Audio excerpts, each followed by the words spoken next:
Oh oui, mes amis, bienvenue dans cette nouvelle TLR Stories au format inédit sur la chaîne.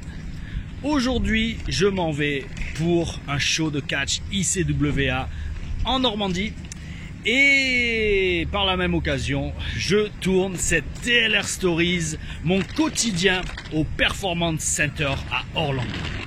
Alors, pourquoi ce format? Tout simplement parce que quand on est à la WWE et quand j'étais au Performance Center, c'était littéralement devenu un mode de vie. On disait même, c'était la bulle WWE, la bulle Performance Center. Et c'était vraiment quelque chose qu'on avait dans la peau et qu'on vivait 24 heures sur 24. Et donc, parti de là, pour vous illustrer mon quotidien au WWE Performance Center d'Orlando, quoi de mieux que de filmer cela et de vous exposer cela en détail en vous montrant également mon quotidien en tant que catcheur indépendant. Oh oui, oh oui. Alors tout au long des étapes de ce week-end, je vous dévoilerai les différentes parties de la vie à Orlando en tant que superstar WWE. Mes amis, oh oui, bienvenue dans cette nouvelle TLR Stories. Oh. Pour info, mes amis, c'est toujours rempli d'émotions que je suis ici à l'aéroport de Nice parce que c'est très précisément là que j'avais tourné ma toute première vidéo sur la chaîne. C'était lors d'un mini-vlog quand je partais en Égypte pour voir les pyramides, une vidéo qui remonte à 2019. Et donc chaque fois que je suis sur le dépose minute, le parking à l'extérieur du niveau des départs de l'aéroport de Nice, toujours beaucoup d'émotions.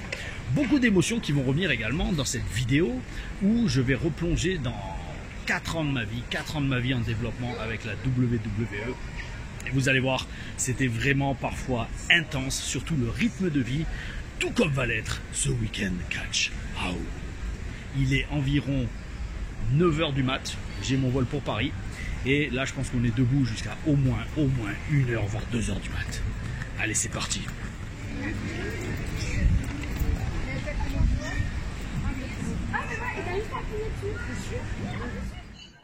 Alors, mes amis, le contrôle de sécurité est passé. Et autant vivre sur la route est un art qu'on apprend dans le catch, autant au Performance Center, c'était pas tout le temps nécessaire étant donné que la semaine était divisée en deux. Et en parlant de vivre sur la route, regardez cette magnifique nouvelle valise que j'ai achetée, valise de cabine, avec le petit recoin pour positionner son téléphone portable. Oh oui. Alors, est-ce que je vais réussir à le sortir? Voilà, comme ça, à une main. Magnifique.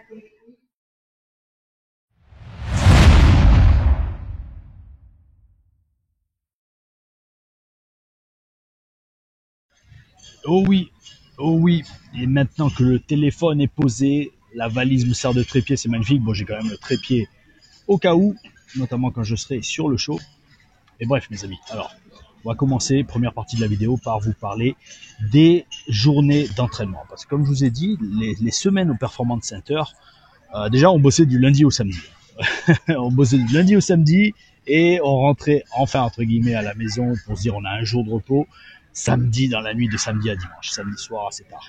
Mais on verra ça plus tard dans la vidéo. Là d'abord on va commencer, donc comme je vous ai dit, les semaines se divisaient en deux. Il y avait les journées d'entraînement et les journées de show. Et aussi bien l'une comme l'autre, le planning était complètement différent. Alors commençons par les journées d'entraînement. Les journées d'entraînement, elles se divisaient en deux. On allait au Performance Center et on faisait entraînement dans le ring et entraînement à la muscu. C'était obligatoire, mandatory comme on dit en anglais. Et les horaires, on va dire, c'était 3 heures dans le ring et environ 1h30 à la muscu. Pour ce qui est de l'emploi du temps à proprement dit, déjà ça dépendait de la classe dans laquelle on était. Il y avait 7 rings dans la salle principale du Performance Center où je m'entraînais, qui est maintenant devenue la salle de tournage des shows NXT. Je crois que maintenant ils s'entraînent dans les hangars qu'il y avait à côté du Performance Center quand j'y étais. Et donc, dans cette grande salle, à l'époque, il y avait très connu parce qu'il y avait eu beaucoup de photos. C'était même dans cette salle qu'on avait fait la cérémonie d'ouverture du Performance Center en juillet 2013. Donc il y avait 7 rings, 6 rings normaux et un ring spécial voltige avec plein de carrés de mousse dedans qui était à la fois, j'allais dire marrant, et aussi super dangereux parce qu'on pouvait se tuer les chevilles et les genoux et on y allait très rarement parce que justement ça fatiguait beaucoup plus les genoux et les chevilles que le ring normal. Donc, dans ces rings, on était répartis par classe. La classe dépendait du coach que vous aviez. Et on était répartis en classe en fonction de votre niveau aussi bien dans le ring, mais votre position sur la carte ou sur les shows aussi bien télévisés que non télévisés. Par exemple, quand j'étais dans la classe de Robbie Brookside, qui était la classe des débutants, ou de ceux qui revenaient de blessures, comme ça a été le cas pour moi plusieurs fois au Performance Center, eh bien, dans le ring, on y était de 8h à 11h de mémoire. De 8h à 11h, on était dans le ring avec Robbie, donc on commençait dès le début, on était la première classe à s'entraîner, et donc chaque ring était, comme je l'ai précisé, spécifiquement attribué à un coach, à une classe à proprement dit. Donc de 8h à 11h, on était dans le ring. Après, donc, à 11h, on arrêtait l'entraînement in-ring pour passer à la muscu. Et la muscu, ça se faisait pas tout de suite. En général, on allait avoir peut-être 1h et demie pour manger, pour se reposer. Et donc, avec Robbie, on était à la salle de muscu, parce qu'il y a une salle de muscu à proprement dit dans le Performance Center qui, elle, est toujours là de ce que je vois sur les photos. On y était de 12h30 à 2h. Comme ça, on avait 1h30 à peu près pour se reposer, de 11h à 12h30. À 12h30, on devait être à la salle de muscu et on s'entraînait une bonne heure, 1h30 jusqu'à 14h. Parce qu'en plus, on avait donc un coach spécifique de muscu ils ont beaucoup tourné. Il y a eu beaucoup de coachs différents de muscu, de strength and conditioning, comme ils disaient, au Performance Center. Et on avait tout un programme à suivre. J'ai presque envie de dire un programme obligatoire. Il fallait noter les performances et le poids qu'on soulevait pour voir s'il y avait du progrès, si on prenait de la force, si c'était complètement dans un sens débile. Parce que quand on est catcheur, vous savez, quand on est catcheur, un des arts d'un catcheur, un des aspects de l'art d'être catcheur, c'est de savoir catcher blessé. Mais si en plus, derrière, vous avez un coach qui a jamais fait de catch de sa vie, qui est juste une grosse brute qui soulève lourd et qui est fier de le faire ça, et qui vous dit ton développé couché commence à stagner, frérot, j'ai une épaule qui me fait mal depuis 3 mois à cause des matchs, donc calme-toi, je suis pas là pour battre des records en développé couché, hein, je suis là pour m'entraîner dans le ring et devenir le meilleur catcheur possible pour rapporter de l'argent à la WWE. Mais c'était un des nombreux aspects qui pouvaient commencer à taper sur le système à la WWE, enfin, en tout cas au Performance Center, cette pression constante du chiffre et du rendement. Parce que d'autant plus, alors ça on y reviendra plus tard, mais le Performance Center était rempli de caméras. Il était rempli de caméras, il y avait des caméras partout, dont certaines étaient reliées directement au bureau du Triple H. Ce qui faisait que les coachs, quand on s'entraînait, ils avaient la pression de tout le temps nous faire quelque chose. Il fallait qu'on bouge, il fallait qu'il y ait du mouvement, il fallait qu'on montre qu'on rentabilise ce bâtiment qui avait coûté 4 millions de dollars, comme ils aimaient nous le rappeler constamment. Donc bref, tout ça, pour en revenir aux journées d'entraînement. Donc je vous dis, ça dépendait du coach que vous aviez. Donc je vous dis, Robbie Brookside, c'était dans le ring de 8h à 11h et à la muscu de 12h30 à 14h. Par contre, quand j'ai été avec Billy Gunn, par exemple, que j'étais un peu plus haut sur la carte et sur le produit télévisé, avec Billy Gunn, c'était complètement différent. Avec Billy Gunn, on commençait à la muscu, aller peut-être à 9h du mat. De 9h à 10h30, on était à la muscu. Ou alors peut-être même plus tard, que je ne dis pas de bêtises. Parce qu'en fait, je sais qu'avec Billy Gunn, on était dans le ring l'après-midi. Et ça, c'était bel esprit. Ça, c'était bel esprit. J'aimais beaucoup commencer par la muscu et ensuite, après, aller dans le ring. Parce qu'au moins, on était chaud. Le corps était chaud, on s'était bien entraîné. Et puis après, on pouvait catcher. Le seul truc embêtant avec ça, c'est que souvent, j'avais des crampes. Dans le ring, je commençais à avoir des crampes aux pecs, aux biceps, en fonction du groupe musculaire que j'avais fait à la muscu. Mais c'était bel esprit avec un gars comme Billy Gunn ou Joey Mercury, c'est qu'on s'entraînait l'après-midi. Et donc, Billy Gunn, bon, par contre, je reviendrai sur tous mes coachs, les différents coachs que j'ai au Performance Center dans la deuxième partie de la vidéo. Et mais donc Billy Gunn, de mémoire, on était dans le ring à 13h, midi ou 13h. Voilà, on devait faire midi 3h sûrement, ou alors 1h 4h, 13h 16h avec Billy Gunn, et donc on était le matin à la muscu. Et donc ce genre de planning s'appliquait littéralement du lundi au mercredi. Lundi à mercredi, c'était catch et muscu. Un jour en début de semaine, on avait aussi ce qu'on appelle promo days, entraînement au promo, communication skills, comme aimait dire Dusty Rhodes, parce que pour Dusty, c'était pas juste faire des promos, passer devant le micro et devant la caméra, c'était apprendre à communiquer, apprendre à développer ses capacités à communiquer. Et donc ça, c'est promo days, promo skills, c'était un jour, soit le lundi, soit le mardi, soit le mercredi. Généralement, le lundi, c'était pour les débutants. Le mardi, c'était pour les confirmés. Et le mercredi, c'était pour les TV guys. C'est les mecs qui étaient à la télé régulièrement. 2 groupes dont j'ai dû faire partie, peut-être 1 ou 2 mois, juste avant Takeover.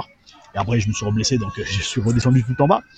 Et ces promo days, ces entraînements au promo étaient coachés soit par Ryan Katz au Performance Center, qui était l'assistant numérique, l'assistant audiovisuel du Performance Center. C'est lui qui filmait les vidéos, qui faisait les montages, qui préparait un peu tout ce qu'il y avait à faire, qui préparait les caméras pour les promos.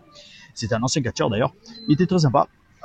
J'avais tourné pas mal de vidéos avec lui pour pitcher à l'office et aux scripteurs d'NXT. Après, il y avait Byron Saxton aussi qui revenait régulièrement, même s'il était devenu commentateur à la télé. Et bien évidemment, le classique Dusty Rhodes. Dusty Rhodes s'occupait soit des intermédiaires, donc le mardi soir des fois quand il a été d'humeur, et bien évidemment des confirmés pour la télé. William Regal venait aussi régulièrement, notamment les veilles de Full Sail, on y reviendra juste après. Les veilles de Full Sail, William Regal était là et regardait les promos de tout le monde. Parce que William Regal adorait bosser sur les promos également. Et donc ce format de journée d'entraînement, c'était du lundi au mercredi. Parce que le jeudi, mes amis, commençaient les journées de live event, les jours de show, comme on disait, jeudi, vendredi et samedi. Et en parlant de ça, mes amis, mon vol se rapproche, je vais me diriger vers la porte. La suite à Paris. Bon, le vol a un peu de retard, mais merci à la ICWA de toujours prendre soin de son champion et de prendre Speedy Boarding. Oh oui, oui. L'équipage, il est important que vous sachiez. Alors mes amis, une des leçons de base en catch, c'est de rattraper le sommeil dès que possible. À NXT, on allait sur les shows avec nos propres voitures. Souvent, justement, on essayait de se regrouper par 3 ou 4 catcheurs par voiture pour tout simplement diviser les frais d'essence. Parce qu'on avait notre paye chaque semaine, mais rien n'était remboursé. Ni les déplacements vers les live events, ni les déplacements vers Full Sail. C'était rare qu'on ait à prendre une nuit d'hôtel, sauf à Tampa. Quand on était à Tampa, ça m'est arrivé 1 ou 2 fois, mais à Orlando était tellement central au niveau de la Floride que on n'avait pas besoin de prendre un hôtel. En général, on rentrait dormir chez soi chaque soir. Oh oui, oh oui. Donc mes amis, en parlant de dormir, donc, je vais faire une petite sieste en attendant d'atterrir à Paris Charles de Gaulle. Oh oui, oh oui.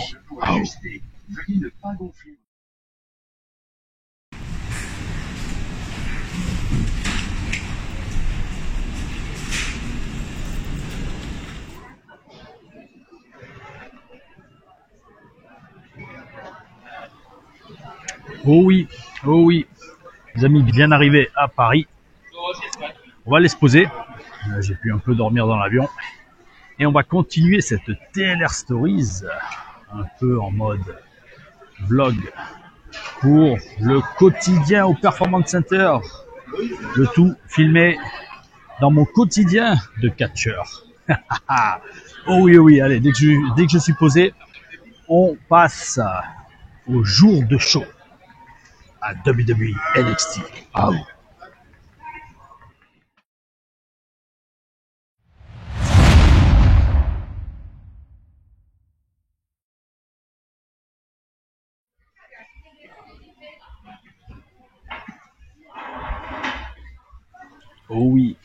Oh oui, mes amis, quel bonheur d'un bon Starbucks à la descente de l'avion. Oh oui, merci Roissy Charles de Gaulle. Ça a bien changé, mes amis. Ça a bien changé les aéroports de Paris depuis l'époque WS qu'on voit dans les TLRM pour analyse de match, où j'étais à Orly tous les week-ends. Littéralement tous les week-ends, j'étais à Orly de 2008 à 2012 jusqu'à ce que je parte en Floride. Et donc, en Floride, c'est le sujet de cette vidéo, de cette TLR Stories, mon quotidien au Performance Center. Et on a vu dans ce début de vidéo que les semaines d'entraînement au Performance Center se divisaient en 2. La partie entraînement, du lundi, mardi et mercredi, et la partie show. Les shows sur lesquelles il fallait aller soi-même avec sa voiture, comme je l'ai dit dans l'avion. Les shows, il fallait prendre la route. Et là, j'attends pour prendre la route pour le show ICWA. J'ai 2 heures à tuer. Et donc, je vais en profiter pour vous expliquer pourquoi on faisait autant de shows. Donc, on avait des shows live event, des shows non télévisés à NXT, 3 jours par semaine, quasiment toutes les semaines. Des fois, c'était que 2. C'était rare. C'était rare qu'on n'en ait pas le jeudi. Et puis même, alors, je vais vous dire sincèrement, je viens de me rappeler, j'avais même pas écrit dans le script. Les jeudis où on n'avait pas de show, eh ben, ils nous mettaient un Performance Center show, un PC show, un PC show, comme on disait. Un show qui permettait de catcher, de prendre de l'expérience et on catchait devant les catcheurs du roster NXT. Et je vous mens pas que, en toute franchise, c'était relou. C'était relou de devoir rester une soirée de plus au Performance Center. Bon, pour donner, oui, aider les jeunes catcheurs qui n'avaient pas l'expérience ou qui ne catchaient pas sur les shows en public. D'ailleurs, on restait pour mettre la bonne ambiance, pour mettre l'ambiance pendant les matchs. Mais d'ailleurs, ça, pareil, en replongeant dans ce quotidien, ça me rappelle tellement de souvenirs. Chad Gable avait eu son premier match à la WWE, à NXT, lors d'un PC show. D'ailleurs aussi, c'est une idée de Nick Dinsmore qui avait été de faire des shows au PC pour donner de l'expérience à ceux qui ne catchaient pas sur les shows devant un public, même pas les shows télévisés. Et donc bref, pourquoi il y avait autant de shows? Donc je vous dis, jeudi, vendredi, samedi, on avait des live events à travers toute la Floride, des shows non télévisés. Pourquoi? Parce que ces shows étaient destinés tout simplement à nous apprendre à travailler le style télé, c'est-à-dire respecter les temps qu'on nous donnait, respecter les instructions que l'arbitre nous donnait à travers ses oreillettes et puis nous relayer dans le ring. Tous les shows étaient filmés.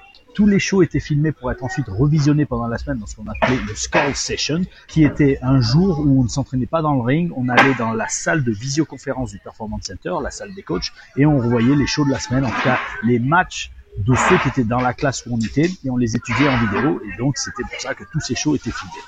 Et cette expérience qu'on était censé acquérir sur ces shows non télévisés nous permettrait éventuellement de débuter à la télévision quand les officiels nous en auraient jugé capables et que les scénaristes avaient enfin trouvé un scénario pour notre personnage, qu'on développait justement en promo days, en jour de promo, comme on l'a vu dans la Taylor Stories, comment développer un personnage et le présenter aux officiels. Comme je vous l'ai dit, les shows avaient lieu du jeudi au samedi et avaient lieu à travers toute la Floride, dans des villes comme Largo, Cocoa Beach, Daytona Beach, Tampa, Orlando, Fort Pierce ou encore Jacksonville. D'ailleurs, déménager à Orlando avait été une grande bénédiction parce que Orlando a une position centrale en Floride et nous permettait d'avoir maximum 2h30, 3h gros maximum de route, comme par exemple Jacksonville. Par contre, à Orlando, au Performance Center, comme je vous l'ai dit, il fallait rentabiliser ce bâtiment à 4 millions de dollars avec les caméras partout reliées au bureau Triple H qui vérifiaient si on rentabilisait et surtout si on travaillait. Donc, le planning de ces journées de show était vraiment intense.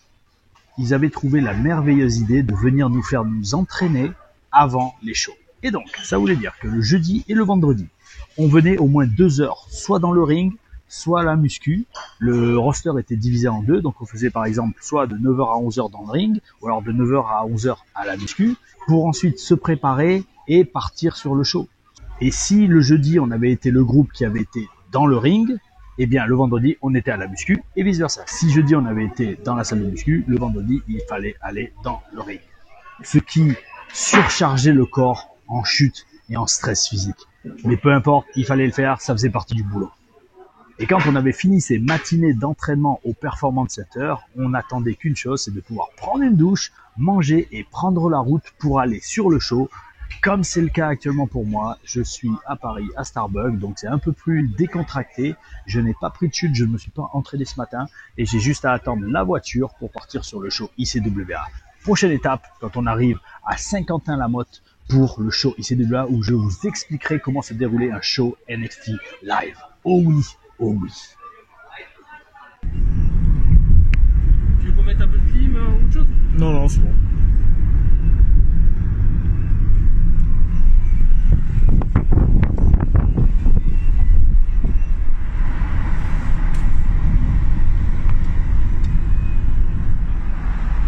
Je prends la bouteille de Tiger, ouais.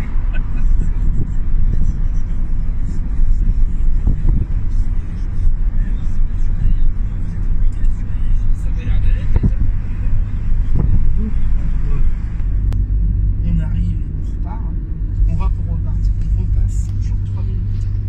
Il y a un truc avec la bagage.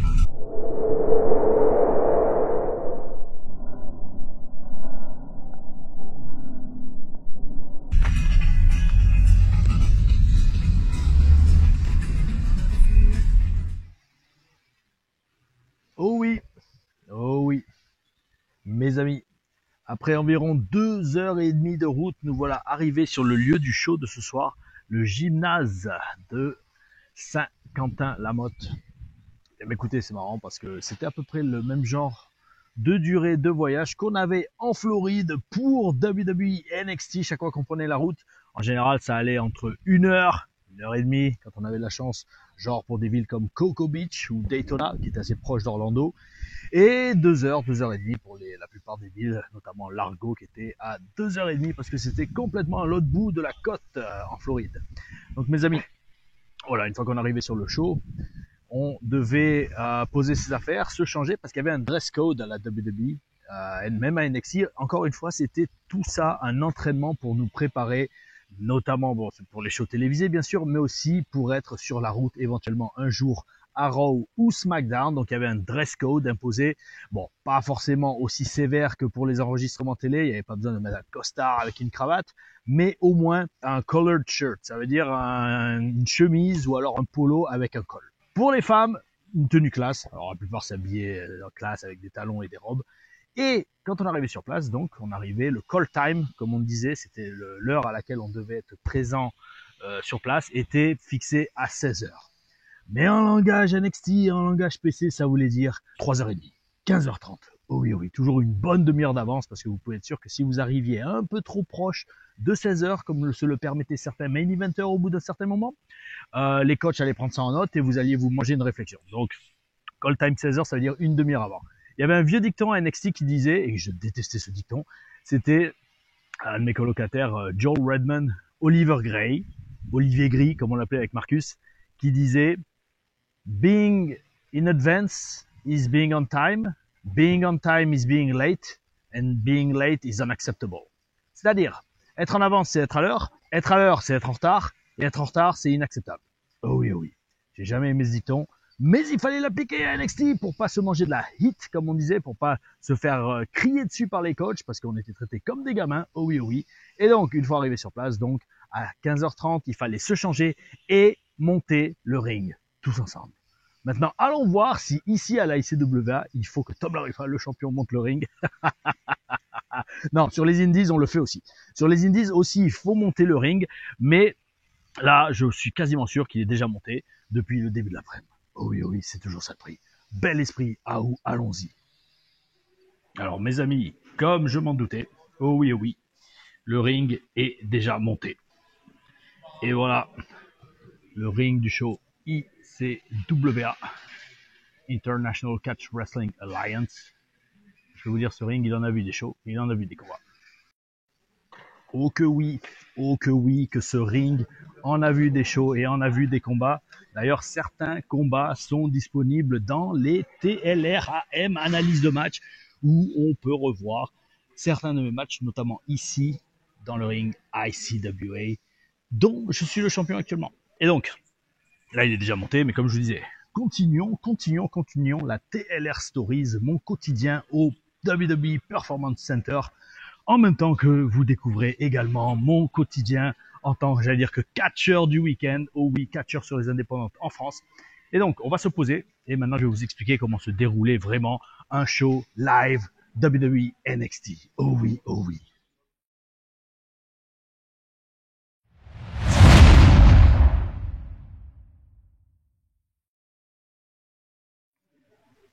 Et oui, mes amis, et oui, oh oui, nous sommes en 2014, il est 15h30, nous venons d'arriver à l'Armory de Fort Pierce pour NXT Live ce vendredi soir, et nous devons monter le ring.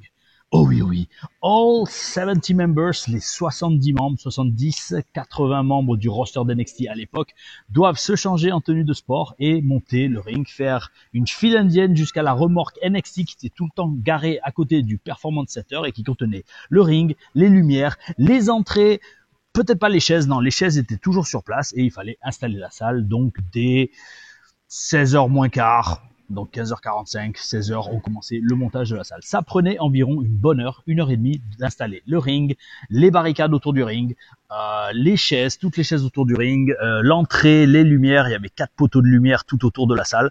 En général, les garçons montaient le ring et les divas, les meufs, les femmes installaient les chaises autour du ring. C'était communément accepté étant donné que les parties du ring étaient quand même très lourdes. Alors il y avait toujours des techniques, de laisser les mecs balèzes porter les choses les plus lourdes du ring, notamment les poteaux. On comptait à l'avance, ok, les poteaux arrivent dans 3 passages, donc attends, laisse-moi passer derrière, je fais semblant de parler avec un main eventer, comme ça au moins il n'y a pas d'excuse. Enfin, il y a une excuse pour dire attends, mais je parle avec Finn Balor ou je parle avec Kevin Owens. Il me donne des conseils pour ma carrière, donc vas-y, prends le truc lourd, je prendrai les planches en bois. Et ou alors il y avait aussi la classique excuse d'aller aux toilettes quand arrivait quelque chose de lourd à porter. Enfin bon, il y avait plein de petites astuces comme ça qu'on apprenait avec le temps et qu'on voyait très bien quand certains faisaient ça tout le temps. Oh oui, oui. Et donc on montait le ring, donc pendant 1 heure, 1 heure et demie, on montait toute la salle et pendant ce temps-là, les producteurs du show, les coachs tout simplement qui étaient d'office pour le show en question, passer dans les rangs et donner la carte du soir. Il disait à tel ou tel catcheur, hey Frenchie, ce soir toi vous êtes 3e sur la carte, vous faites équipe donc contre Blake and Murphy avec Alexa Bliss, ou vous allez affronter les Mechanics qui étaient le revival au tout début de leur carrière. Donc les coachs et en plus le producteur du match venaient nous donner notre match et nous expliquer quelles étaient les instructions du match spécifique, sur quoi il fallait bosser. Est-ce qu'il fallait bosser sur le moveset d'une des équipes? Est-ce qu'il fallait bosser sur l'histoire qu'on racontait dans le match? Est-ce qu'il fallait bosser sur une partie spécifique du corps? Voilà, on pouvait commencer à réfléchir à certaines idées. Une fois que toute la salle était montée, on avait le pre-show meeting sur le coup de 17h30, parce qu'en général on ouvrait les portes vers 18h, 18h30 pour un début de show à 19h. 19h début du show, donc à 18h, 17h30, 18h, on faisait le pre-show meeting qui était un meeting général avec toute la carte. On partait du main event et on faisait tous les matchs en disant bon bah le main event va faire ça, donc ne faites pas de superplex, ne faites pas de super kick, faites pas ça, et on allait jusqu'au premier match. Et le premier match fermait sa bouche, on partait du match le plus important, le main event, pour aller jusqu'au match d'ouverture. Ensuite, après ça, donc, on avait donc une bonne heure, 1 heure et demie pour préparer le show, parce que je vous ai dit, le show commençait à 19h. 18h30, sûr et certain, toutes les portes étaient ouvertes et donc tout le monde était au vestiaire. Et si vous étiez pas sur la carte, comme c'était souvent le cas pour les légionnaires, eh bien vous étiez assis dans les vestiaires. Il y avait une télé qui retransmettait le show, parce que comme je vous dis, le show était filmé. Il y avait une équipe médicale, bien sûr, au moins une personne du staff médical du Performance Center qui était là sur tous les shows. Une fois que le show commençait, tout le monde devait regarder. Tout le monde devait regarder autant que possible, surtout les personnes qui catchaient pas déjà sur les shows. Si vous étiez sur les shows de temps en temps et que vous étiez soit blessé, si vous étiez blessé, vous n'étiez pas sur le show, sauf si vous étiez Sylvester Lefort à Tampa. Et c'était fortement conseillé de regarder le show. Pourquoi? Parce que, croyez-moi, il y a toujours des yeux qui traînent. Soit des catcheurs qui vont après faire un rapport au coach, soit les coachs, de temps en temps, ils tournaient la tête pour regarder qui regardait le show et qui, surtout, était tête en l'air ou qui draguait les catcheuses. Les coachs, eux, ils étaient juste derrière l'entrée. Il y avait un grand rideau noir et ils suivaient toute l'action sur un moniteur télé et ils parlaient aux arbitres pour leur donner les informations de temps et les instructions du match, d'autant plus que les coachs étaient au nombre de 2 voire 3. Un coach parlait à l'arbitre, un autre tapait le rapport écrit, parce que tous les shows, il y avait un rapport écrit qui était ensuite transmis à l'office du Performance Center, voire à l'office principal Triple H au-dessus. Pourquoi? Parce que certains talents étaient regardés de très près, parce que on prévoyait de les faire monter sur la route. Je sais que pour nous, les légionnaires, ça a été le cas à un moment. À un moment, on avait nos matchs qui étaient vraiment scrutés de très très près. Pourquoi? Parce qu'ils aimaient vraiment notre boulot et on a été très proche d'aller sur la route. Mais ça, on en reparlera peut-être dans une autre vidéo. Oh oui, oui. Le show commençait à 19h et se terminait aux alentours de 21h, gros maximum 21h30. 21h30, sûr et certain, c'était plié, tout le monde était sorti, tous les fans étaient sortis, il n'y avait pas de séance d'autographe. Nous, on attendait qu'une chose, une fois que le show était terminé, que tous les fans sortent pour qu'on commence à démonter la salle. Qu'on commence à démonter le ring, qu'on commence à ranger les chaises, démonter les lumières, démonter l'entrée, pour tout mettre dans le camion remorque et pouvoir rentrer chez nous. Donc en général, pareil, ça prenait une bonne heure et demie pour tout démonter. Donc si on commençait à démonter à 21h30, on se rechangeait bien sûr en tenue sportive, basket, short, et on pouvait partir sur le coup de 23h et conduire pour rentrer à la maison. Alors aussi, pareil, c'était mieux de se rechanger en dress code pour rentrer à la maison. Mais certains coachs étaient cool. Et ils nous en tenaient pas rigueur si on rentrait dans la voiture en short et en t-shirt. Parce qu'après une journée comme ça, où on s'est entraîné le matin, dès 9h du mat, où on est venu sur le show, on a conduit 2 heures, 2 heures et demie, on a monté un ring, on a fait un show, on a peut-être même catché, on a démonté le ring. Et à 23h, 23h30, on est là pour rentrer chez nous. Les coachs, ils vont pas faire, oh là, t'as pas remis ta cravate? Non, quand même pas. Et donc, on rentrait chez nous. Et on arrivait en général à la maison à Orlando après avoir déposé tout le monde à droite à gauche dans leur voiture au parking du Performance Center ou dans mon cas avec Michael directement chez lui pour 1h du mat, 2h pour recommencer ça le lendemain. Parce que donc c'était comme ça les jeudis et vendredis. Seuls les samedis matins, on avait quartier libre. On n'était pas obligé de venir au Performance Center. Par contre, le Performance Center était quand même ouvert. La salle de muscu était ouverte les samedis matins pour ceux qui voulaient venir s'entraîner et marquer des points. Des mecs comme Sylvester Lefort. Oh oui, moi j'y allais tous les samedis matins faire peut-être les bras, peut-être un petit exercice de complément, peut-être même juste du cardio. Pourquoi? Pour que le coach de muscu du Performance Center soit là à dire en attendant, le petit français, il est là tous les samedis. Il est là tous les samedis, il rate pas un entraînement. Tout ça pour marquer des points, pour monter les échelons et monter petit à petit dans l'estime des coachs pour avoir une place de plus en plus importante à NXT Télé. Oh oui. Et donc mes amis, ça c'était les journées de show. C'était les journées de show. Et en parlant de journées de show, de journée NXT Live Event, ce soir, on a un show ici à la ICWA. Je vais aller me poser, je vais aller me préparer et il va falloir sortir un bon petit match de championnat contre Jack Sandon. Après ce match, on va rentrer à l'hôtel, on va enfin pouvoir se poser tel que je me posais les samedis soirs, dans la nuit de samedi à dimanche, une fois ma semaine de travail à NXT terminée. Et on se prépare pour le prochain épisode. Oh oui, la TLR Stories continue mon quotidien au WWE Performance Center en suivant mon quotidien lors d'un show de catch en France. Aouh.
Disqualification, Jacques.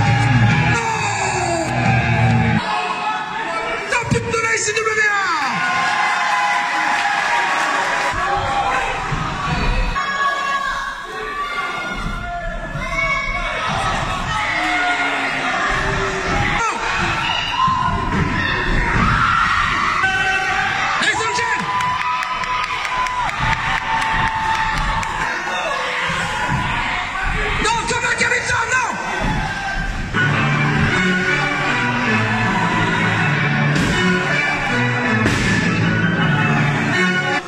Jacques Sandon, j'ai envie de dire plutôt Jacques sans testicules.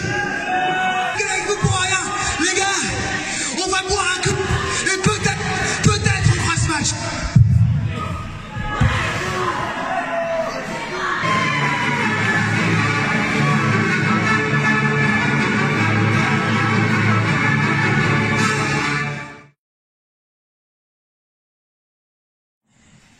Oh oui, les amis.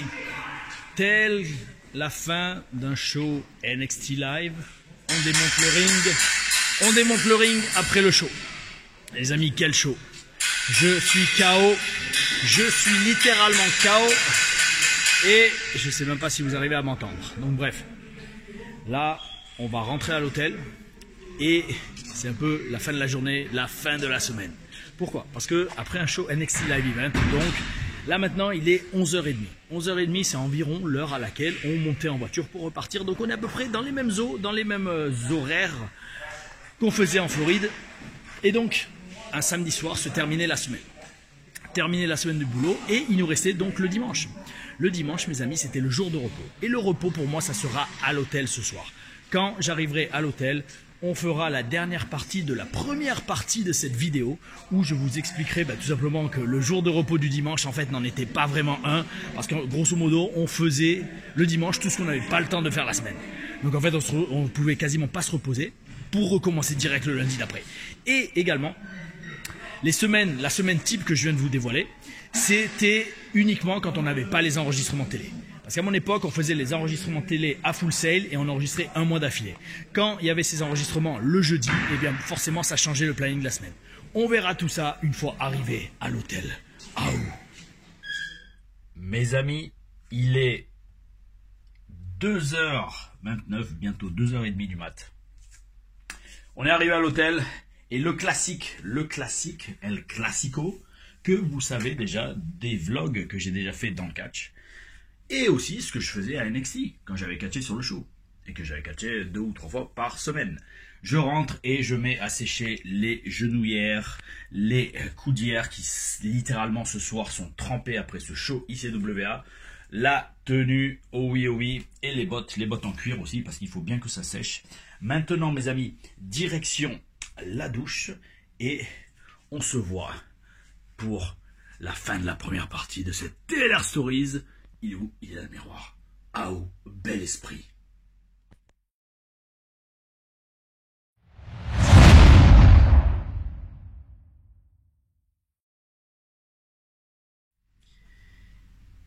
Mes amis, je suis crevé. Je suis crevé après cette journée incroyable passée aussi bien sur la route. Levé très tôt, parce que je me suis levé à 4h30 ce matin pour faire la review de SmackDown du 27 juin 2025. C'était le SmackDown en Arabie Saoudite, pour ceux qui l'ont regardé. Et c'est incroyable à quel point l'univers est connecté. Parce que, comme je vous dis, on est dans une TLR Stories, d'accord? Je veux pas vraiment que ça prenne la vibe d'un vlog, même si l'univers est connecté. Parce que, donc, il est quoi? Il est 2h30, 3h du matin après la douche, bientôt. Et c'était exactement, je redis, le timing que j'avais les samedis soirs, le dimanche matin, dites comme vous voulez, vu que c'est 2h du mat, quand j'étais à NXT. Parce que très souvent, le show du samedi, c'était le plus éloigné d'Orlando. C'est genre Jacksonville. Jacksonville, c'est 2h30, 3h de route. Ou alors aussi Largo. Largo, c'était relou, c'était 2h30. En plus, la salle était toute petite. Et donc, on rentrait à la maison, il était 2h, parce que des fois aussi, on s'arrêtait sur la route avec les boys, parce que ça, je sais même plus si je l'ai dit. Il faudrait que je vois si je l'ai dit. Mais on y allait en voiture avec les autres catcheurs. Ça, j'ai sûrement dû le dire, je me souviens plus de ce que j'ai raconté. Mais on séparait les coups. Et donc, des fois, sur le chemin du retour, on s'arrêtait quelque part pour manger. Donc, on perdait encore une demi-heure, 3/4 d'heure, voire 1 heure. Parce qu'aux États-Unis, il y a des restaurants qui servent 24h sur 24. Comme High Hop ou Dennis. Dennis, bel esprit. Omelette XL avec des frites de patates douces. Oh oui, bel esprit, le plat de base du catcheur. Et donc on rentrait à la maison dans la nuit de samedi à dimanche et on était KO. Le temps de faire la douche, de mettre les affaires à sécher ou à laver et de décompresser, de redescendre pour enfin réussir à dormir. On se réveillait, on se couchait et on se levait le dimanche, genre à 10h, 11h du mat. Ça m'arrivait très souvent à 11h du mat de me réveiller, parce que je mettais pas de réveil, pour une fois, j'en avais pas besoin. Et en fait, à 11h dimanche, déjà la moitié de la journée s'est écoulée. Et qu'est-ce qu'il faut faire le dimanche? Il faut faire la lessive, il faut faire le ménage, il faut faire la cuisine, préparer tous les repas pour le reste de la semaine. Parfois aussi aller à la muscu. Qu'est-ce qu'il y avait d'autre des fois? Oui, je veux dire faire si on peut tout ce qu'on n'a pas pu faire pendant la semaine, parce que le rythme était soutenu du lundi au samedi, comme vous l'avez vu dans cette TLR Stories. Et donc, Ça donc c'était pour la semaine type au Performance Center. Petite précision mes amis, le dimanche c'était aussi pour moi le petit plaisir du dimanche soir, à partir de 20h sur AMC, la chaîne de télé, c'était soirée Walking Dead. Ouh, qu'est-ce que c'était bon ça. Chaque semaine, il y avait un nouvel épisode de Walking Dead et à 20h, de 20h à 21h, ils rediffusaient l'épisode de la semaine précédente et à 21h, il y avait le nouvel épisode et ils faisaient chaque fois des pics d'audience de ouf. Et après, il y avait Talking Dead qui était un show où ils analysaient l'épisode en question. Bel esprit. Et Walking Dead, je le matais toujours avec une pizza pour faire un cheat meal le dimanche soir avant de reprendre la semaine de boulot. Et ça faisait que je mangeais tellement le dimanche soir que j'arrivais pas à dormir, je dormais très mal, comme un imbécile. Et le lundi, quand je me réveillais, j'étais KO pour reprendre une semaine de plus. Et donc voilà, ça mes amis, c'était la semaine type d'entraînement et de show au Performance Center. Et comme je vous l'ai dit un peu plus tôt dans la vidéo, mais bien plus tôt dans la journée, lors des enregistrements à Full Sail, quand on avait une semaine d'enregistrement à Full Sail, qui était toutes les 4 semaines, eh bien ça changeait. Ça changeait pourquoi? Parce que les enregistrements à Full Sail avaient lieu. Full Sail University, c'était cette faculté d'art audiovisuel, cinéma, télé, etc.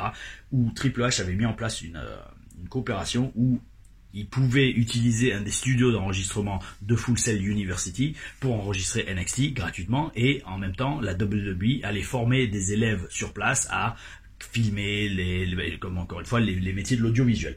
D'ailleurs je me demande, je crois bien qu'il y a aujourd'hui dans le staff WWE de Raw et SmackDown des petits gars qui ont été formés grâce à la WWE à Full Sail, je crois, sans dire de bêtises. Et donc tout ça pour dire, les enregistrements à Full Sail avaient lieu une fois par mois, le jeudi. Et pourquoi je dis ça aussi? Parce que maintenant aujourd'hui ils enregistrent NXT au Performance Center, dans la salle où il y avait les 7 rings, là où je m'entraînais. Ils ont changé, je sais plus si, je pense que c'est depuis le Covid. Et où d'ailleurs ils faisaient aussi Raw et SmackDown et où même un WrestleMania a eu lieu. C'est incroyable. C'est incroyable de dire qu'il y a eu un WrestleMania dans la salle où il y avait tous les rings où je m'entraînais.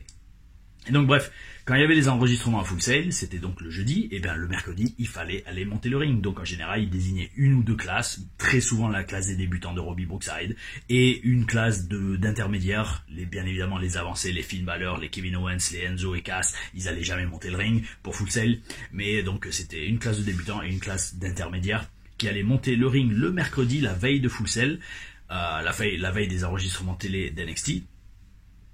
Et d'ailleurs, petite info, il y a une vidéo qui traîne de l'époque de Tough Enough en 2015, où on nous voit en train de monter le ring à Full Sail et il y a le cast de Tough Enough qui est là avec nous.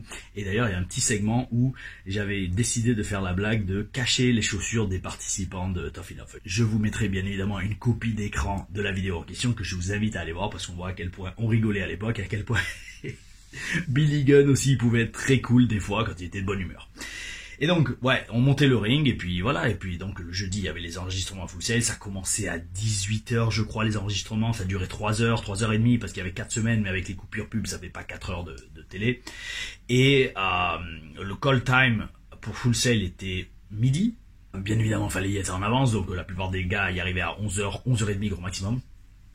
Puis voilà, on glandait oui toute la journée, c'était comme un gros live event, mais seulement qui prenait toute la journée, comme un enregistrement télé WWE, où on se ramène à midi et la carte du show est donnée vers 2-3 heures de l'après-midi. Si on a quelque chose, les producteurs viennent nous parler et nous disent quoi faire, mais ça, on l'a vu plusieurs fois dans les Taylor Stories où j'analyse mes passages vidéo aussi bien à Impact qu'à NXT, mes amis. Donc, comme vous pouvez le voir, c'était une grosse organisation qui nécessitait un staff pour faire marcher ces semaines au Performance Center. Et une grosse partie de ce staff, c'était les coachs. Tous les coachs que j'ai eus au Performance Center, c'est ce qu'on va voir dans cette deuxième partie de vidéo que je tournerai demain à la salle de muscu. Pourquoi? Parce que, je le redis, l'univers est en synchronisation. Le dimanche, j'allais toujours à la salle. En général, en fin de journée, une fois que j'avais fait tout ce que j'avais à faire, les courses, la cuisine, le ménage, la lessive, et je faisais un petit entraînement de muscu. Et bien demain, vous verrez qu'après un week-end catch où je me suis levé à 4 heures du match, j'ai quasiment pas dormi de la journée, on a fait la review de SmackDown, on a fait le voyage, on a fait un super show avec 2 matchs, vous avez eu quelques extraits les amis, j'avais pas prévu de filmer le match, mais je l'ai fait quand même pour que vous sentiez, que vous viviez avec moi mes week-end catch. Et bien le lendemain, donc j'allais toujours faire un entraînement de muscu, et donc là, c'est ce que je vais faire demain. Demain, j'irai faire peut-être pas de la muscu, mais peut-être du cardio. Mais dans tous les cas, après cet entraînement, on fera une liste, oh oui mes amis. On fera les coachs un par un et ça clôturera cette superbe Taylor Stories que j'ai pris beaucoup de plaisir à vous dévoiler, mes amis. Gardez le bel esprit, je vous souhaite une bonne nuit, peut-être pas, parce que vous n'allez pas sûrement regarder cette vidéo à 3h du mat comme moi je suis en train de la tourner. Mais en tout cas, on se voit demain à la muscu. Oh oui, oh oui, ah oh.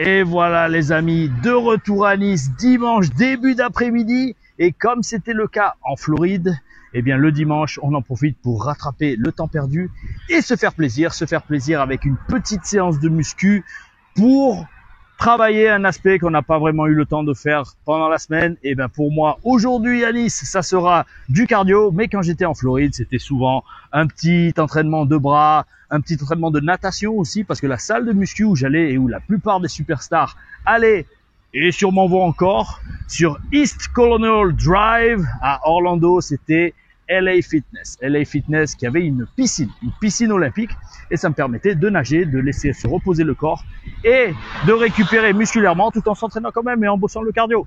Et donc, mes amis, alors, en honneur de cette TLR Stories qui m'a replongé dans un sens un peu dans l'emploi du temps que j'avais aux États-Unis, on va faire une petite séance de cardio et à la fin, on terminera cette vidéo de ma vie, de mon quotidien au Performance Center avec la liste de tous les coachs de catch que j'ai eu à la WWE, notamment donc au PC d'Orlando. Parce qu'il y en a eu à Tampa, mais comme à Tampa j'étais blessé quasiment 100% du temps, j'ai pas pu m'entraîner avec certains coachs légendaires qu'il y avait à Tampa. On verra tout ça après l'entraînement. Oh oui mes amis, à tout à l'heure. Aouh.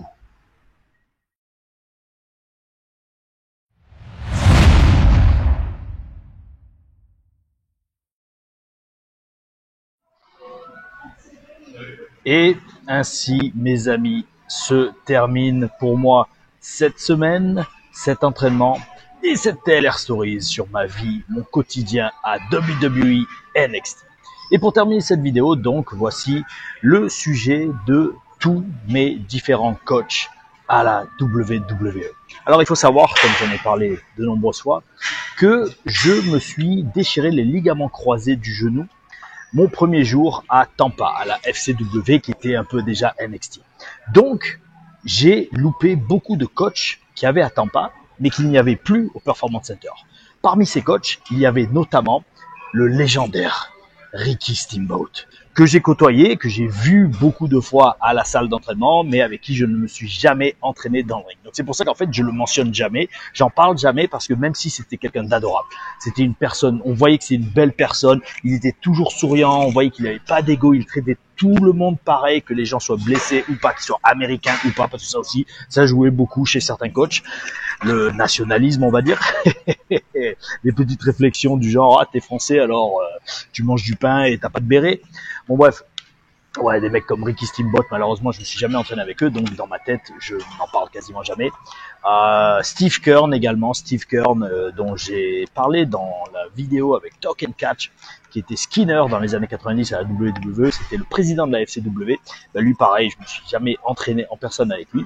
Et donc mon entraînement formel dans le ring a commencé à l'ouverture du Performance Center en juillet 2013, quand j'ai été autorisé à reprendre les entraînements dans le ring, même si j'étais déjà à la télé, en manager, comme on l'a vu dans la TLR Stories, toute ma carrière en manager. Et donc, quand j'ai repris les entraînements dans le ring avec l'ouverture du Performance Center en juillet 2013, quel a été mon tout premier coach? Eh bien, mon tout premier coach a été nul autre que Norman Smiley. Norman Smiley, qui est probablement le coach le plus ancien encore aujourd'hui en activité et toujours coach à NXT. Il y était à la FCW fin des années 2010. Il y est encore, ça doit faire plus de 15 ans qu'il est coach. Et Norman était franchement une crème. Il était franchement adorable. Il nous apprenait du catch super technique, parce que en fait c'est aussi hallucinant. Ce qu'il y a d'hallucinant avec Norman Smiley, c'est qu'à la WCW il est connu pour être un personnage comédie, un personnage champion hardcore malgré lui, qui screaming Norman Smiley, qui criait un peu comme une femme. Mais le mec, c'était une légende au Mexique, c'était une légende du catch, shoot catch au Japon, à l'UWF, si je dis pas de bêtises. Le mec est un super technicien. Et Norman était connu dans ses entraînements pour montrer des prises techniques que personne d'autre pouvait vous montrer. Et ça, c'était bel esprit. Parce que vous pouviez être sûr qu'avec Norman Smiley, vous alliez apprendre des prises que vous ne voyez nulle part dans le catch. Oh oui, oh oui. Donc des fois aussi ça gavait parce qu'on se disait ouais attends mais moi frérot je suis un catcheur français qui remue le drapeau français et qui est censé être un gros méchant heel, en quoi faire 50 clés de bras différentes ça va m'être utile. Mais c'est ça qui avait de magique au Performance Center, c'est qu'on avait chaque coach qui vous apprenait quelque chose de différent. Donc en parlant de coach différents, un autre coach que j'ai eu c'était Nick Dinsmore Eugene. Alors lui c'était complètement différent. Lui il vous enseignait le personnage, jouer votre personnage et un style de catch purement américain. Et par purement américain, je veux dire par là que des fois il disait aujourd'hui on va bosser le bras. On va bosser le bras et on passait 3 heures à bosser le bras. Parce que comme je vous l'ai dit, les entraînements duraient 3 heures dans le ring. Et donc avec Nick Dinsmore, chaque jour on faisait une partie du corps différente, ce qui nous permettait donc par la suite de bosser un style américain, donc raconter une histoire, et donc de raconter une histoire sur les shows où on bossait la jambe, le bras, etc. tout en mettant beaucoup de personnages. Parce que Eugene, Nick Dinsmore était connu comme étant un des plus grands personnages de l'histoire de la WWE pour ceux qui s'en souviennent. Un autre coach également que j'ai eu, le grand Billy Gunn, badass Billy Gunn, doublement, je crois bien, Hall of Famer, si je dis pas de bêtises, avec les New Age Outlaws et DX, énorme. Alors, Billy Gunn, que dire de lui? C'est toujours un excellent catcheur. Le mec à 60 ans, il a un physique de ouf. C'est un producteur aujourd'hui à la AEW. À l'époque, il avait quoi, 50 ans, mais toujours dans le ring, c'était une machine, une machine. Le mec, il fait 2 mètres de haut, il fait 120 kilos de muscle, super sec, et le mec, il bouge toujours comme s'il avait 20 ans. On sait pas comment il faisait. On regardait Billy Gunn et on lui disait, mais coach, comment vous faites? Comment vous faites pour être comme ça? Et lui, il disait, je sais pas, j'ai juste été fait comme ça. Et il nous disait que Bart Gunn, son ancien coéquipier dans les Smoking Guns, parce que Bart Gunn et Billy Gunn catchent depuis les années, fin des années 80, début 90, il disait que Bart Gunn était encore plus impressionnant que lui. Et là, on a halluciné, parce que Billy Gunn est un géant, et Bart Gunn, apparemment, est encore plus grand que lui. Et donc, bref, Billy, c'était un excellent coach parce que lui, en fait, il sentait le catch, il sentait l'énergie du catch et il vous apprenait à avoir le timing dans le ring, le positionnement et l'intensité qu'il fallait au bon moment. Et ça, même lui, il disait, moi, je suis pas un catcheur technique, je vais rien vous apprendre. Si vous voulez apprendre du technique, allez voir Joey Mercury ou Norman Smiley. Moi, je vais vous apprendre à sentir et à vivre le catch. Et c'était exactement ce qu'il nous faisait faire. Maintenant, le seul truc dommage avec Billy Gunn, c'est que je pense qu'il a eu tellement de problèmes d'addiction dans sa vie que on espérait qu'il soit dans un bon jour. Parce qu'autant des fois il arrivait et on se tapait des barres avec lui, autant des fois il arrivait et tirait la gueule et on se disait bon, ok, j'ai compris, on va pas trop rigoler aujourd'hui. Mais c'était comme ça, c'était Billy Gunn et c'est franchement un des meilleurs coachs que j'ai eu au Performance Center, avec la plus belle carrière d'ailleurs à la WWE, ancien King of the Ring. Un autre coach que j'ai eu pendant 2 mois, Joey Mercury. Joey Mercury, eh bien je le dis, même si c'est pas un des plus grands catcheurs de l'histoire de la WWE, était le plus grand coach, le meilleur coach que j'ai eu au Performance Center. Pourquoi? Parce que lui, dès le début, il nous a dit, moi les gars, si je vous ai dans ma classe, j'entraîne des champions. Alors je m'en fous, je veux pas d'excuses, je veux que les mecs de ma classe, quand ils soient sur un show, ils sortent de leur match jamais essoufflés. Et c'était le maître mot du truc.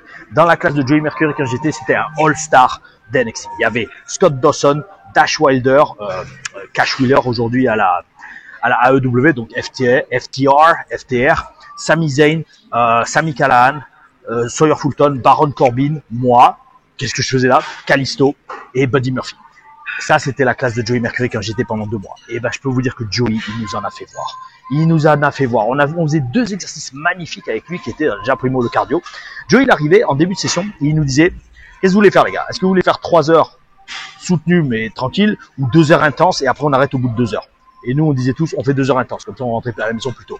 Mais je peux vous dire que les 2 heures, on les sentait passer. Hein. On était trempés. On faisait au moins littéralement 3 ou 4 t-shirts par entraînement. C'est-à-dire 3-4 t-shirts, c'est-à-dire que le premier t-shirt, on enlève, on fait ça, il y a toute l'eau qui tombe par terre. Donc deuxième t-shirt, il passait, 3e, 4e, c'était vraiment signe qu'on avait eu une grosse période d'entraînement. Et deuxième chose qu'on j'adorais avec Joey, c'était qu'il s'attachait vraiment au détail. Le détail. Si vous faisiez une prise et que vous étiez trop loin de votre adversaire ou que vous lâchiez le contact de votre adversaire, il vous faisait recommencer et il vous déchirait. Il y avait aussi un autre exercice qu'on faisait avec Joey, c'était les clés de bras, les clés de jambes. On devait passer à tour de rôle, faire une clé de bras, une clé de jambe, et s'il y en a un qui refaisait une qui avait été déjà faite, il était éliminé, et le gagnant, c'était celui qui restait en dernier. Et je crois bien qu'une fois, j'avais réussi sur les clés de bras. J'avais été le dernier encore en liste avec Sami Zayn. C'est franchement des super souvenirs. Super souvenirs.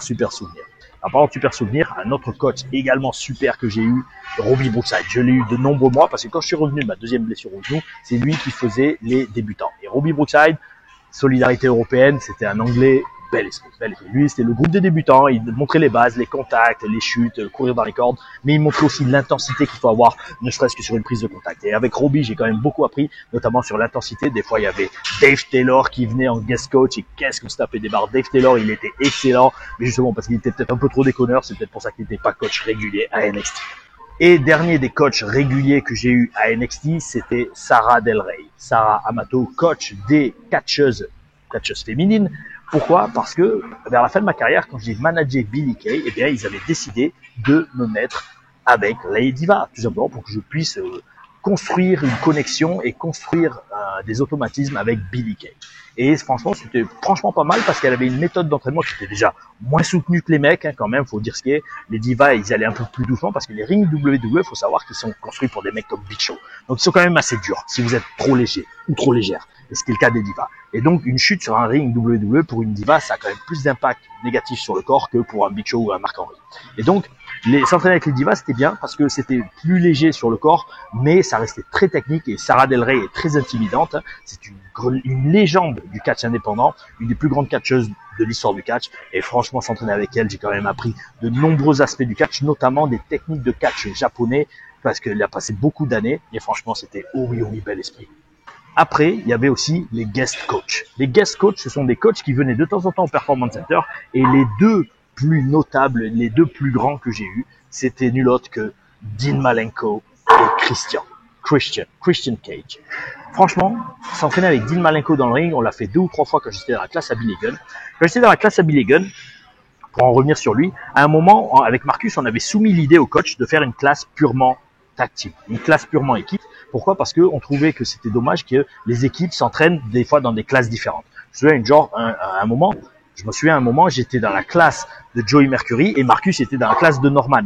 Mais comme on était en équipe sur les shows, c'était un peu pourri parce qu'on n'arrivait pas à bosser ensemble et monter des séquences par équipe et avoir une connexion, une alchimie ensemble. Et donc on avait dit à Bill DeMott, qui était le coach, le head coach de l'époque, le coach principal, le coach en chef du Performance Center, on peut pas faire une classe spéciale tag team comme ça, au moins on aurait été ensemble. Et il nous avait écouté et on avait eu la classe tag team avec Billy Gunn et c'était franchement excellent. Et un jour, on avait eu Dean Malenko qui était venu dans notre classe donner un cours, 2 cours d'ailleurs, pendant toute une semaine il était venu et il nous avait montré des prises de lutte techniques, bel esprit et il avait aimé mon passé de lutteur parce qu'il voyait que sur les pontées que j'avais sur les souplesses, il voyait que j'avais une expérience de lutteur et avec Dean Malenko, on avait une très bonne connexion. Un autre guest coach, comme je l'ai mentionné, c'est Christian. Christian était excellent. Même si lui, il tournait à travers toutes les classes, il restait jamais avec juste une seule classe. Il passait et nous donnait des petits conseils ici et là. Et franchement, c'était super de se dire que une légende, enfin un catcheur que moi je regardais à la télé en grandissant, passait et te conseillait sur ton propre catch. Oh oui, bel esprit. En parlant de bel esprit, mes amis, Terry Taylor. Terry Taylor qui était aussi un peu un des coach doyens du Performance Center. Pourquoi doyen? Parce que le mec était coach au WCW Power Plant. Le Power Plant qui était l'école de catch, le Performance Center de la WCW, dans lequel était passé Triple H. Triple H était passé par le WCW Power Plant au début des années 90, au milieu des années 90, et c'est là qu'il avait rencontré Terry Taylor, qui l'avait entraîné, et notamment aussi William Regal. Pourquoi? Pourquoi je mentionne ces 2 noms? Parce que Terry Taylor et William Regal étaient coachs au Performance Center, parce que Triple H leur avait filé cette position, parce qu'il se souvenait de tout ce que ces 2 coachs lui avaient appris à la WCW. Et donc Terry Taylor, lui, c'était le coach des mecs de la télé. C'était le coach des mecs qui étaient TV Readies, des main eventers d'NXT, les Finn Balor, les Kenta, les Kevin Owens, les Sami Zayn, les Neville, les Bo Dallas, les Ascensions. C'était avec Terry Taylor, la classe de Terry. La classe de Terry, ils étaient dans le ring peut-être 1 fois par semaine, et tout le reste du temps, ils étaient en Skull Session ou juste à la muscu. Donc, quand vous étiez dans la classe de Terry, croyez-moi, c'est que vous étiez au sommet d'NXT et très proche d'être sur la route. J'y ai jamais été. Par contre, de temps en temps, il y avait des sessions d'entraînement extra, genre 1h30, 2 heures en fin de journée, et j'étais allé m'entraîner avec Terry Taylor, j'avais beaucoup aimé parce que même s'il n'a pas eu une grosse carrière à la WWE, il est connu comme étant le Red Rooster, qui était une gimmick ridicule pour un catcheur de ce talent. À la NWA ou AWA, je sais plus, sur les territoires, c'était un excellent catcheur, et ça se voyait dans tout ce qu'il enseignait dans le ring.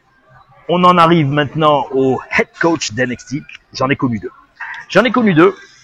Le premier étant le très sulfureux Bill DeMott. Bill DeMott, qui a perdu sa position de head coach d'NXT suite à des scandales qui sont parus sur Twitter vis-à-vis de comment il se comportait avec d'anciennes stars, d'anciens catcheurs, c'est même pas des stars, NXT, qui ont tout balancé sur lui, en mode balance, en mode MeToo.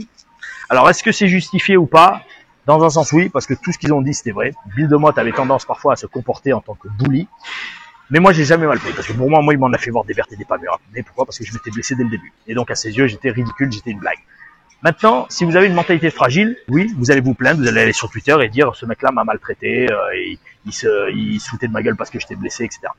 Mais si vous êtes un guerrier, et que vous n'avez pas une mentalité de victime, et que vous voyez cela comme un test, parce qu'en fait, c'était ça, Bill DeMott. Il y en a beaucoup qui sont passés complètement à côté de la plaque avec ce mec-là. Parce que quand je le prenais en privé, Bill, et que je lui parlais dans les yeux, ça se passait super bien. Ça se passait super bien, il était réglo avec moi, et il était très cordial et très professionnel. Mais dès qu'il avait un public, dès qu'il était en public, le mec, il devenait mean, Bill DeMott, le mec qu'on voyait à Tough Enough. Mais ça, les gens comprenaient pas. Et les gens, moi, tout ça pour vous dire, Bill DeMott, franchement, et je lui ai envoyé en message privé, je lui dis, moi, Bill, j'ai toujours respecté, et j'ai toujours apprécié comment tu as été avec moi parce que tu m'as endurci. Et c'est ça, en fait, qu'il faisait. Bill DeMott, il vous traitait des fois comme de la MERDE, pourquoi vous préparez à aller sur la route, où là, c'était pire. Croyez-moi, j'ai jamais été personnellement, mais combien de fois j'ai entendu que quand vous êtes sur la route et que vous êtes avec les Michael Hayes, à l'époque, les Vince McMahon et compagnie, les Kevin Dunn, si vous chialez de ce que vous fait Bill DeMott, vous n'êtes pas prêt pour la route. Et moi, c'est comme ça que je prenais. Ce qui te tue pas te rend plus fort. Et il était uniquement là pour nous faire manger de la MERDE parce qu'il savait que sur la route, c'était ce qu'on allait avoir tous les jours et que si on le supportait pas à NXT où tous les soirs on se couchait dans son propre lit, comme on l'a vu dans cette TLR Stories, eh bien on n'était pas prêt pour la route. Et donc, moi, Bill DeMott, ce que j'en dis, c'est que même si c'était vraiment des fois très dur, oui, surtout quand on est blessé, eh bien, au final, il m'a permis de devenir un meilleur catcheur et un meilleur humain. Donc, je dis merci, Bill DeMott. Et le deuxième coach qu'il a remplacé, au final, le deuxième head coach, c'était Matt Bloom. Et bien, Matt Bloom, pareil. Alors, pareil, non, pas du tout pareil de Bill DeMott. Mais Matt Bloom, très bon coach, très gentil, très fair play, mais qui a hérité de cette position un peu malgré lui. Et ça se sentait au début. Alors maintenant, je sais pas, il y est toujours, donc forcément, il doit faire un bon boulot. Mais au début, on sentait qu'il osait pas trop prendre de décisions trop radicales et qu'il suivait le vent de l'office.